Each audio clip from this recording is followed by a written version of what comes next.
Alright, what's going on everybody? I'm Love5. Welcome back to another video. Now today we have, first of all, before we even start the video, I gotta thank you guys dearly for the support that I got on the last two videos. You know, y'all went crazy, okay? And there are definitely gonna be more of those kinds of videos to come, alright? Don't worry, I have plans, alright? But as you guys know, this is a variety channel, so go ahead and take a look at some of my other YouTube videos before you consider subscribing, you know.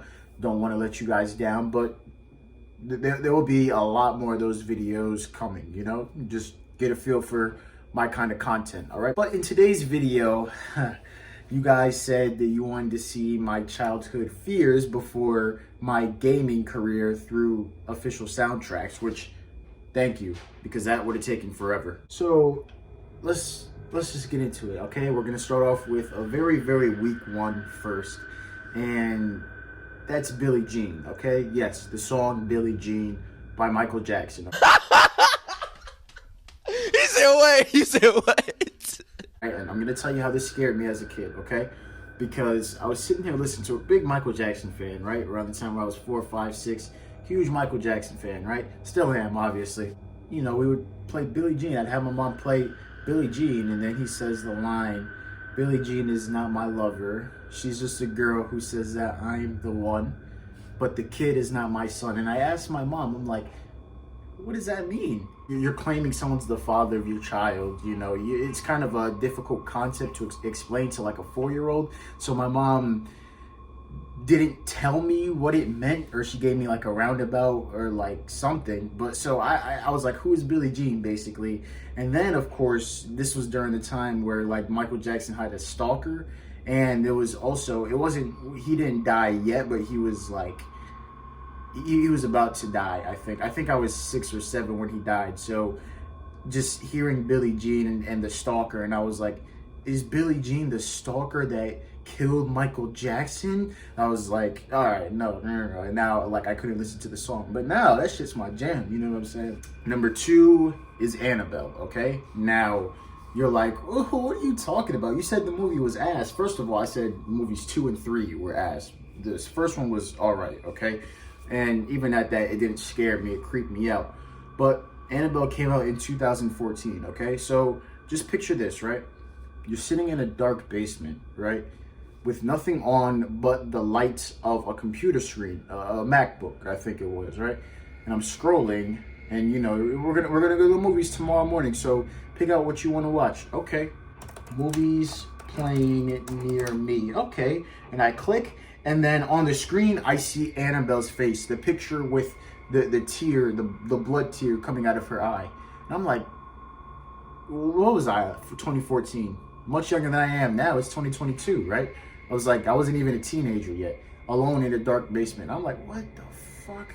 And then my next encounter, right? I think I was at my uncle's house. They had turned the channel, and it was Annabelle. And I actually asked them not to change the channel, but they're like, you're not no bitch. And they clicked and turned to the channel, and then it's like the end credits, and there's all this whispering and shit that's going around. So I'm like, fuck this. And I already had a fear of dolls. And so basically in this 2015 period, right, when I'm home alone, I would just like play voices of a little girl in my head. I don't know, just to scare. You know how your brain fucks with you? Like, you know the meme, like when you're trying to sleep and then my brain, and then it's all these fucking images of like creepy shit. Yeah, that's basically me whenever I'm anywhere alone, or whenever the sun goes down, which it's about to. But anyways, let's get into my most recent one. Now, this was 2020, and it was in the video called The Crying Radio Man, right? And so I'm like, interesting. You know, I'm all into scary shit at this point, right? And then I hear this sound effect. Hey, yo, what the fuck?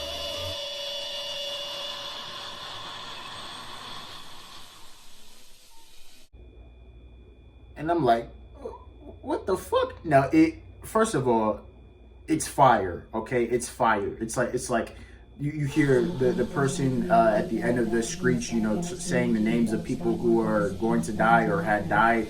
But it really sounds like a drill beat. You know what I'm saying? Like you could play it in your head. Like it was fire. And then did you hear how like the screech went down like in a descendo? That sounds like a song, my nigga, like a fire ass mixtape. But this was when I was staying in this house, but I would stay in the basement alone. Nobody else was there. That's where my bedroom was. So with that sound playing in my head, I'm like, I'm not staying in that basement. I'm not staying in that basement. Okay?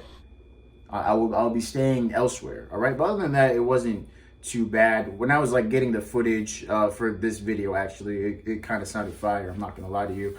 But apparently it was from like a radio hijack from 1994, 1995, but people can't find like physical evidence of it besides Craigslist or some shit. But it was in that Crying Radio Man video, but whatever. Links to all this in the description.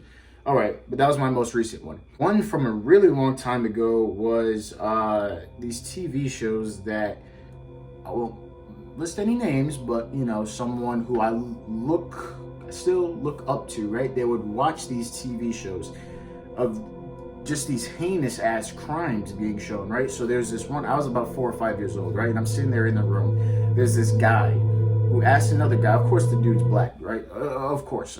You just got to give us a bad look. Of course. This black dude goes up to, I think he was like some Mexican or Spanish kid, right? Asks for a ride, okay?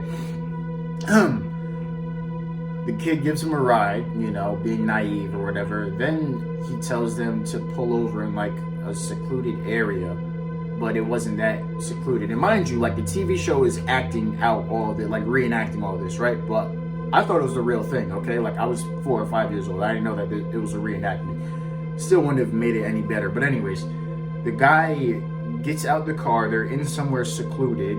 But then the guy beats up the kid, steals his car, and runs over his head. I'm able to laugh at this now, but it's because I've been desensitized to so much shit. Runs over the dude's head, okay? And when they're reenacting, I don't know, the dude must have like, they must have had the actor like drive over a speed bump, but like the way this nigga's car just went boop, boop, boop, boop, I'm like, God damn. 4 years old. What 4-year-old needs to look at that? I'm like, what is going on? And then the cherry on top is that this dude drives the car to his friend's house and they blow it up. Like, why am I watching this at 4 years old? And they're reenacting. And then I think there's like another episode that came on, and it was like this guy like beaten and raped this one woman, and then I hear on like the narration, do you hear that? My killer's still out there. They didn't find him. First of all, fuck you mean they didn't find him? He's on the TV. Second of all, how the fuck are you talking to me when you're dead, when he killed you after all that? And I'm like, I didn't understand the concept of acting or like narration, and like when I'd hear again Michael Jackson, you wouldn't call it ad-libs, but whatever, like his voice being recorded, I'm like, how does he say two different things at the same time? And my mom was like, oh, you just record the voice and then you could play it over. I just did not understand that concept. So here I am thinking the ghost of this woman is talking to us through the TV. Do you hear that? The killer's still out there. All this other shit. I'm gonna get roasted for this. Mr. Nightmare, okay? Now, I'm gonna get roasted for this because on Wave Clan, me and the other Wave members, we roast Mr. Nightmare for not being scary anymore, okay? Keyword, anymore. I don't know what's going on with his submissions, but they're all like, let's not meet stories, or like stories that aren't that good. Like, there's some good ones, like few and far between, like the military story and whatnot, but I feel like anybody who has been a subscriber of his for a long time can understand that his videos 5, 6, 7 years ago were way scarier than the ones a few months ago. But anyways, there was so yeah, that being said, 5 to 6 years ago I was a young teenager, right? Early teens. And I would listen to Mr. Nightmare, okay? The first one, it was like one of his first, I think it was volume 1 of the 10 scary stories, whatever the hell. Volume 7, did y'all see that? That was so ass. That was a disappointment. That's just what I've seen. Like, volumes 1 through 6 were straight fire. Volume 7 was ass. Like, that's a perfect example of what I'm talking about, right? But volume 1, there was a story, and the way I listen to Mr. Nightmare, some people like listen to him at 3 a.m. to get scared. I place myself in that situation. These are normal people, right? Like, in theory, everybody's gonna have a Mr. Nightmare experience, you know. That's just, you know, like, these are normal people telling these heinous, scary stories, you know. So there's this one guy, he was doing laundry and he hears a witch's laugh, but Mr. Nightmare edited the laugh to be exactly the way the dude described it. He was like, imagine a witch's laugh, which is like, right? And then imagine that the witch's laugh, the witch had been smoking pot for 50 years, and then it just like, I was like, oh shit. I was like, bro, get this out of my ear. I was like, bro, whoa, you went too far with that sound effect. So here I am, like, this guy was doing laundry, right? His house seemingly wasn't haunted. This is seemingly a normal person, right? Like, this could, in theory, happen to anybody, right? You're just on your computer, you're recording a video, you're watching a YouTube video, just in theory, out of nowhere, you could hear a deep witch laughter, like, for no fucking reason. That shit scared me, bro. Oh, one that was really good, that was actually recent, was the sleep paralysis horror stories. Those were good.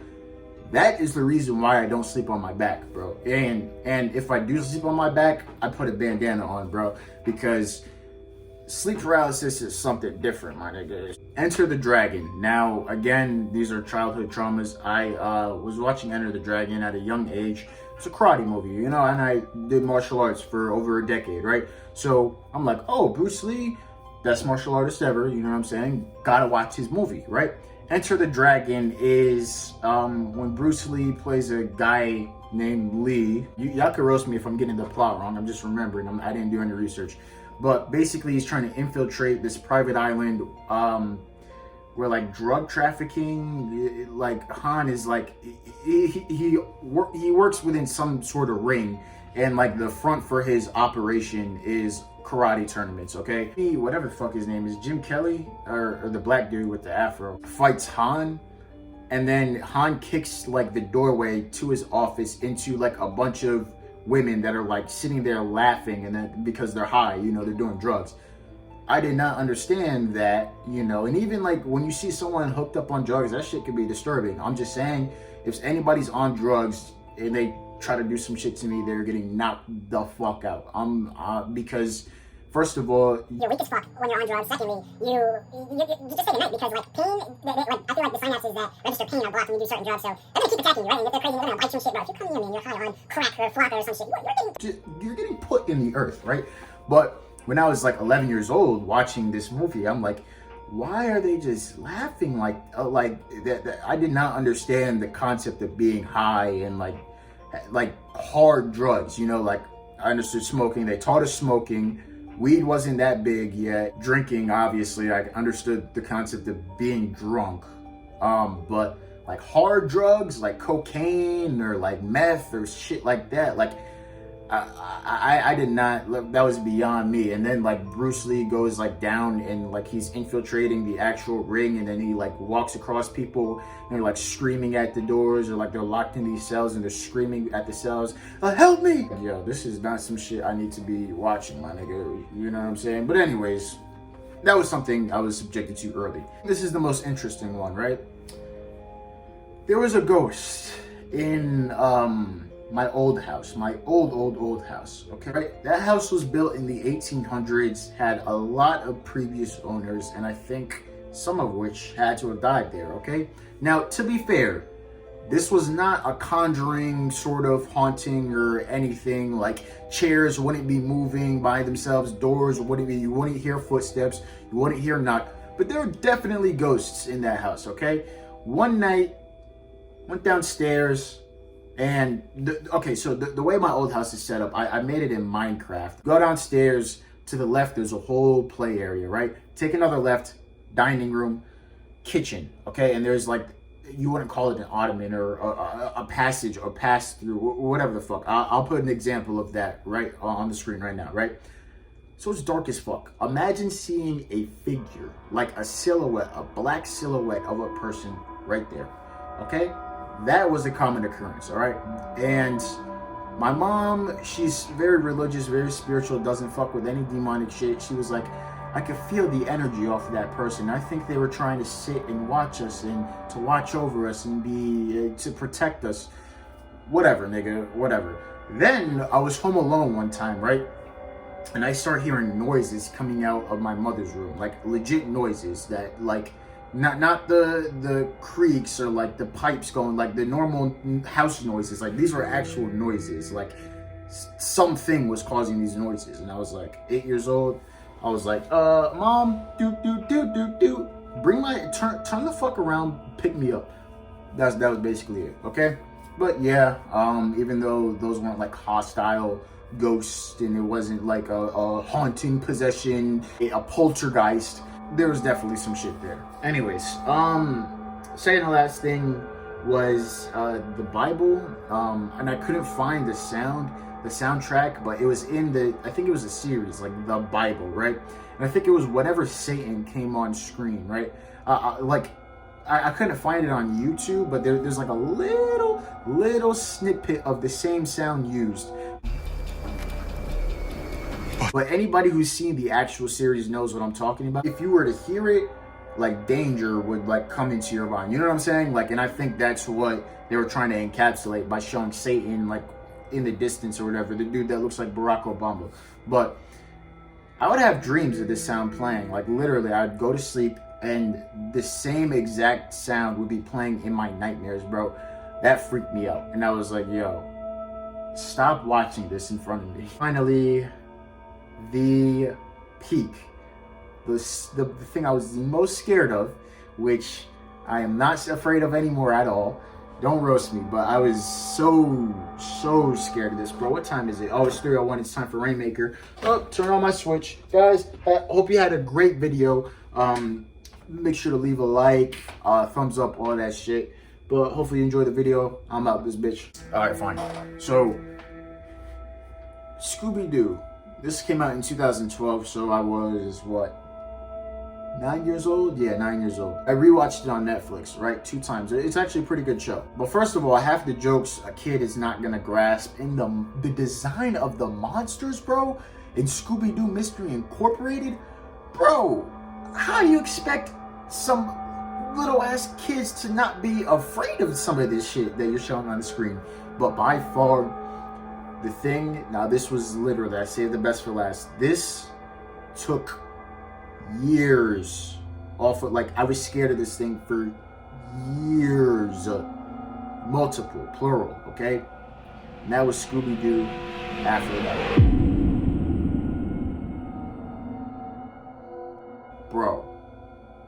Bro, oh my gosh, I could not look at this image. So basically, right, and I'm showing you the scene right now. I love everything. Are tears of joy inappropriate? Not at all. Oh my. Tears are just the beginning. When she turned around and the camera zoomed into her face, that image right there. Oh my gosh. I can't describe the fear that would just... It felt like I physically could not look at that image. I physically couldn't look at it. When I did look at it, it was like, I don't know, a cold... Right, so say it's like a blizzard outside, right? Like just a cold rush of wind, like passing through my face and into my brain. And then my brain, like, just like go like this. You guys don't know what I'm doing. Like go like this, like vibrate or some shit. Like, but do that with your head, right? That's the feeling that I got. And then I would just like, it was like someone, like a ghost or whatever the fuck, someone that wasn't there would literally push my face away. I could not look at this image. That's how scared I was. By far the scariest thing I've ever seen. And I feel like I've seen some wild shit, dark web shit. Like the only thing that I haven't seen was cheese pizza, bro. And I don't intend on ever seeing that. That is just another level of fuckery. But that image right there, oh my gosh, that was by far the most horrific thing that I've ever seen. That has literally scared me to death. Like, when I listen to emails like hackers threatening you and like give me money or else I'm gonna show up to my house, like I don't have time for that shit. Or like demons screaming on a voicemail, like I don't have time for that shit. Like that shit does not scare me. Maybe it would, but like it's managed, it's tangible, right? This, bro, I couldn't even look at the bitch, bro. I don't know who animated that, but you were doing too much. It wasn't until I was like maybe 15 and I found the image and then I printed it out, put it on my kitchen refrigerator. So every time I walk in the kitchen, I'd look at it and I had to become unscared because I was like, I'm close to being a young adult. I'm not gonna be scared of this fucking shit made for kids anymore. And then my friends were trying to threaten me with the image and shit, so I blocked my friends. It got really bad. It got really bad. So, oh, I'm gonna wear this. I'm gonna print this image out on a t-shirt, like, and come to school. Like, bro, it got so bad. But anyways, no longer scared of it. If you want to see a picture of me standing next to it. But yeah, that shit was so scary that even my my camera stopped working when it saw it. But yeah, and then I had someone like make a picture, draw a picture of it for me and shit. But that was the video. Hopefully you guys enjoyed. Love you all, and I will catch you guys on the next one. Hopefully it'll be a speculation video like you guys like. Thank you again for the support. I'm gonna play Splatoon 2, get fucking X ranking Rainmaker. Peace out.